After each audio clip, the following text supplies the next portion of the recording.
Tomorrow is International Day of Peace. The United Nations declared it a day devoted to strengthening the ideals of peace. And the UN set the 2020 theme as Shaping Peace Together.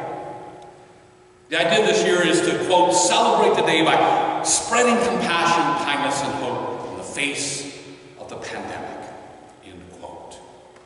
We have been in the face of the pandemic so long we can sometimes forget the worldwide nature of the threat.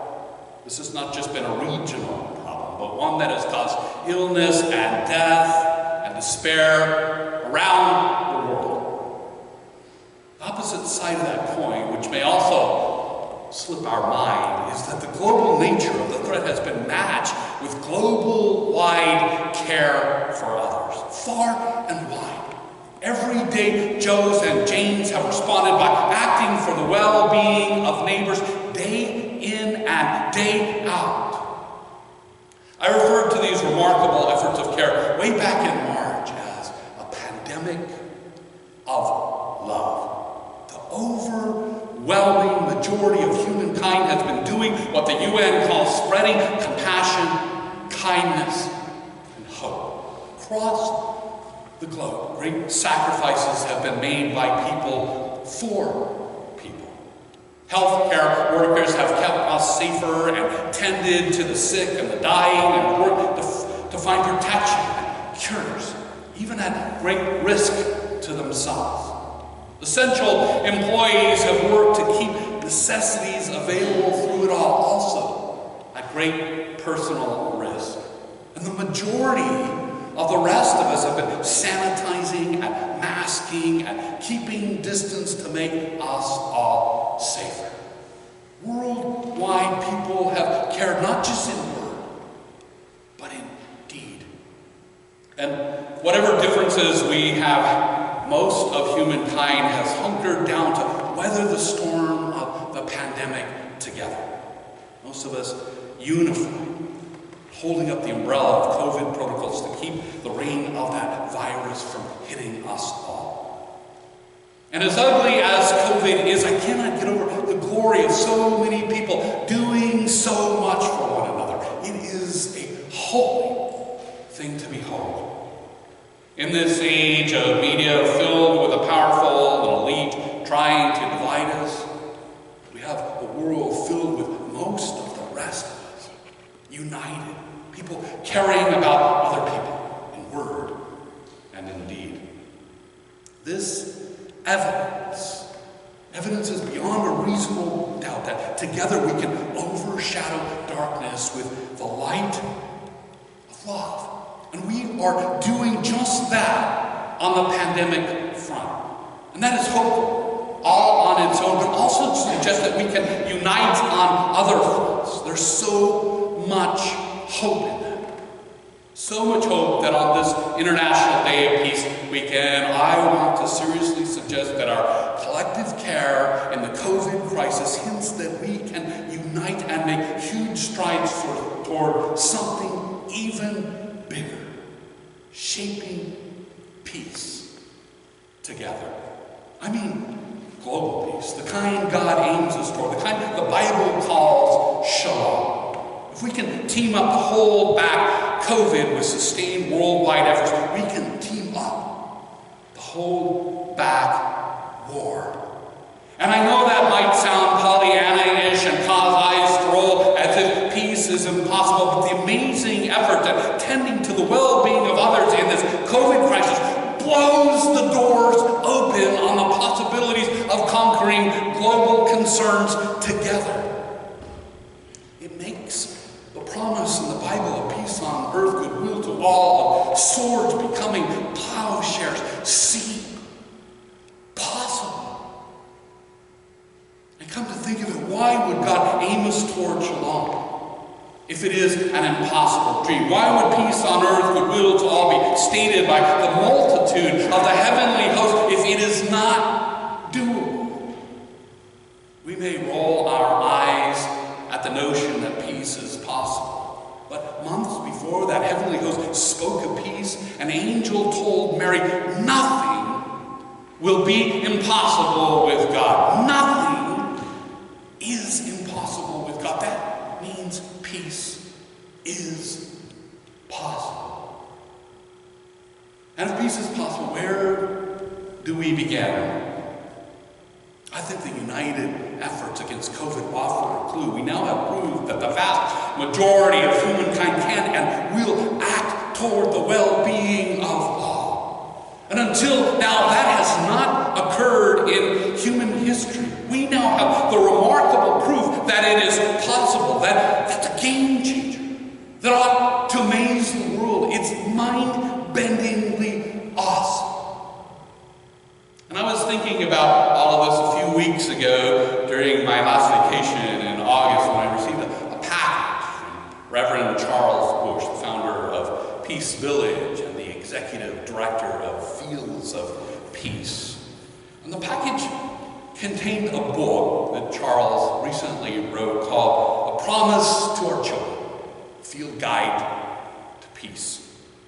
And the book begins by asking, if it were your job to end war, where would you begin? At what place? And Charles' answer to that question is grounded in unifying the world one step at a time, one person at a time, and a promise that ought to resonate throughout humanity, even more so, I think, than unifying our efforts against COVID-19. The promise seems an easy one to embrace.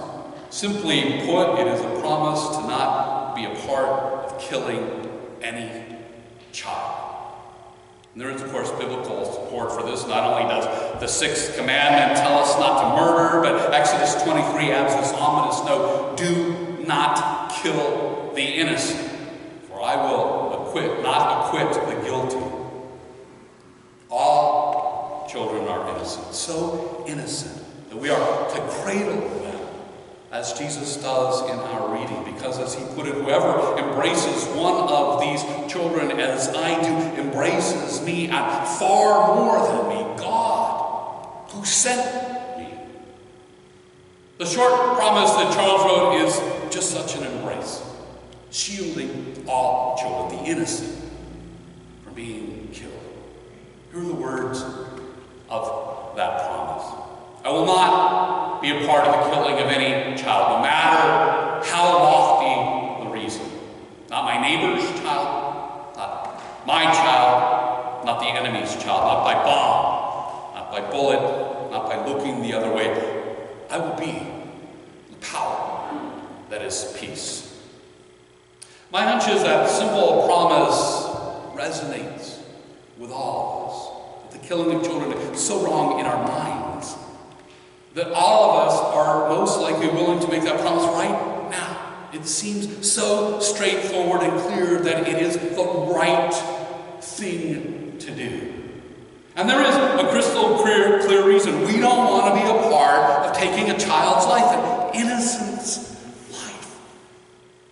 There's another compelling reason, too. The promise fulfilled can lead to the end of war. As we know it, it can lead to peace. You see, war over the past 100 years has changed so that innocents, including especially children, are increasingly casualties, more so than even soldiers. Just over 100 years ago, in World War I, only one civilian was killed for every 9 combatants. A generation later, in World War II, the ratio changed to 1 to 1. For every combatant killed, a civilian died.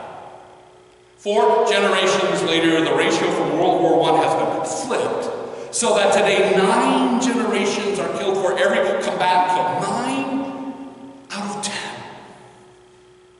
Tragically, the number of children included in the modern grisly ratio of civilians dead has reached the point that armed conflict kills and maims more children than soldiers.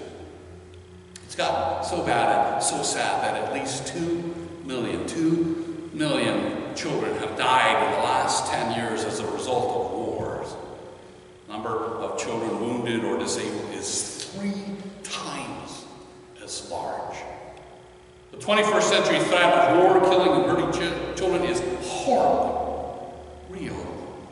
And unless things change, there will be more child deaths and casualties by war, by weapons, and the awful ripple effects of war, like starvation and malnutrition.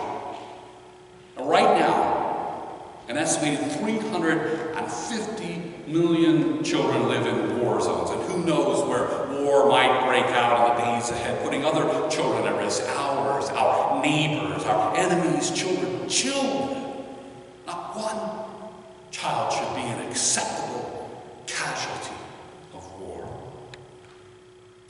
God's shalom, the promise of peace on earth, is meant for people of every age, and we have yet to find a way to that peace. Reverend Bush's simple idea is, let's start with the children. Let's agree not to participate in any child's death anywhere for any reason. That includes not consenting to ways of war that accept killing of a child, any child. This weekend, the UN asks us to consider spreading compassion, kindness, and hope in the face of the pandemic, and I can think of no better way to do that than to consider making the promise that I will not be a part of the killing of any child, no matter how lofty the reason. Not my neighbor's child, not my child, not the enemy's child, not by bomb, not by bullet, not by looking the other way. I will be the power that is peace. And in the year ahead, I plan to explore ways for clergy, our church, and the community to consider this promise, to explore it, to talk about it, to think about making it and where making that promise might lead. One person at a time making that promise.